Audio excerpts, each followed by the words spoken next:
I've got 21 of these sample bottles and 21 playing cards. Which one will win Luck of the Draw? Let's play.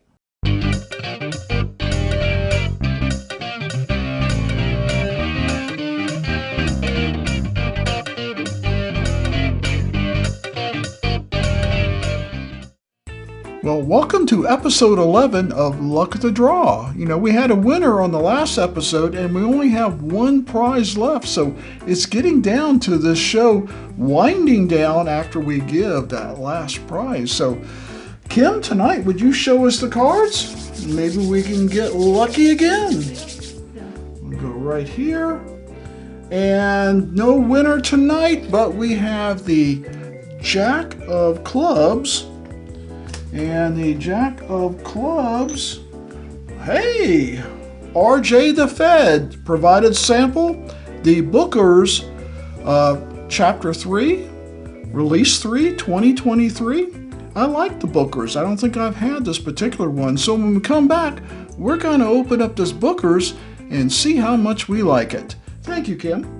Okay, Booker's 2023. Also known as the Mighty Fine Batch. I almost bought that when the Storyteller came out, and I heard good things about that, and it was available on the shelf, and so I bought it. Most of the Bookers run right around $99, sometimes maybe a few dollars more in certain shops, but you know, around $100, maybe $110. I wouldn't pay more than $110 for any of them, I don't think. But, you know, this Mighty Fine Batch might change my mind. Now, I've still seen the Mighty Fine Batch out there. I know I can find that, which is good for me. Tonight's sample is provided by RJ the Fed, a friend and fellow YouTuber. So if you've not watched RJ, I will put a link to his YouTube channel in our description. But, I'm excited that I've yet had anything that RJ has, and RJ's given me several samples over the last several months, and I just, for whatever reason, his card just hadn't come up. Tonight it did. So thank you, RJ, for providing this fine sample. The bottle's going to look just like this, except the label's going to be different, and it's going to come in a wood case or box with a little kind of plastic slide in the front, and it's in there pretty secure. They don't rattle around. I thought this was an excellent bourbon, and I've heard good things about the Mighty Fine Batch. Now, according to bookersbourbon.com, yep, it is a batch is made up from barrels from 7 production dates and were aged in 6 different warehouses. It is 126.6 proof, and the age is 7 years, 1 month, and 10 days. You usually don't see them put days on this, but interesting. And I've seen several reviews about this, and it's up there with the Storyteller as far as people's opinions of it. So. It says the nose is very pleasant with all the characteristics Dad looked for in a namesake bourbon. The vanilla and brown sugar sweet notes come through very well from the white oak barrels this bourbon was aged in. Interesting. Now I get a traditional molasses brown sugar with some light baking spices, certainly some vanilla in there. Very traditional, and I would say fairly sweet smelling. Not very oaky. Got a very nice aroma to it. Cheers.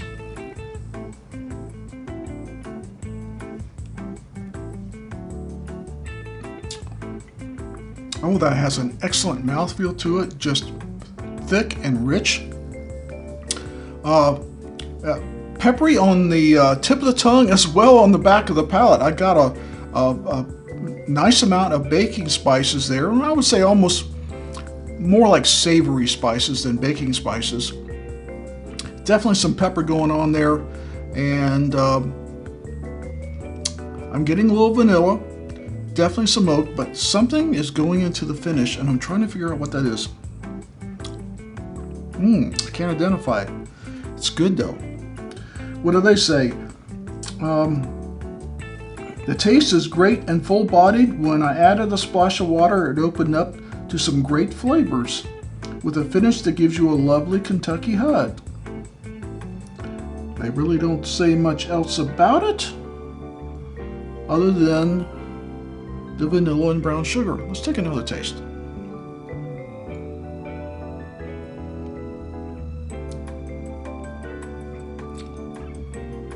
Well, it definitely reminds me of the Storyteller. I think the Storyteller might be a little more nut forward and maybe slightly sweeter. This is definitely, if you had the sweet and savory scale, it'd be like on the savory side of it. Sweet, but definitely a lot of savory going on. And that pepper, it's almost like we put hot sauce into the Storyteller and made it a little spicier, a little more savory.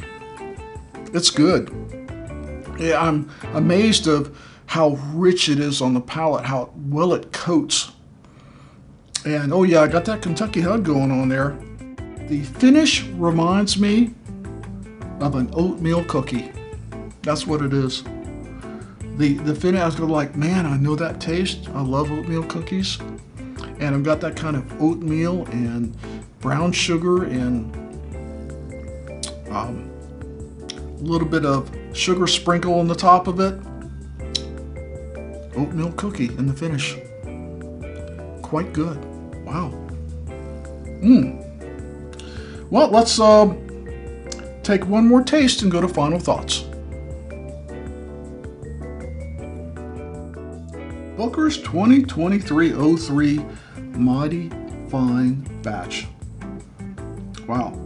Well, I already said what it reminded me of. This guy right here, but with some savory hot sauce added to it.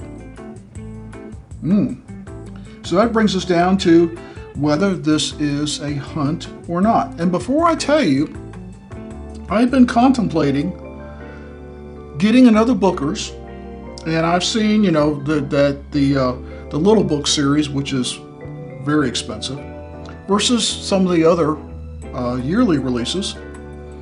And I know there's a new one out now for 2024, but I see the Mighty Fine Batch out there, and for good prices now, because it's now, what, 2 bottles old?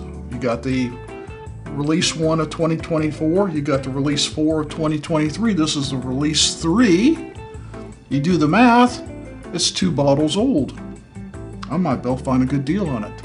So is it a hunt or not a hunt? It is definitely a hunt. I believe it will be the next Booker's I add to my shelf there. And then I'm going to do a head-to-head, a blind between the two, because I really don't know which one I might like best. This is a little sweeter, but this has got a savory bomb going for it, and sometimes I like those savory bombs. Wow. So, win-win for me. I get to try the Booker's. Sorry there wasn't any prize tonight. Thank you, RJ the Fed. And please check out RJ's channel. He does some of the most interesting things I've ever seen on a WhiskeyTube channel. So, thank you, RJ. And always remember, never drink and drive. Please drink responsibly. And we'll see you next time.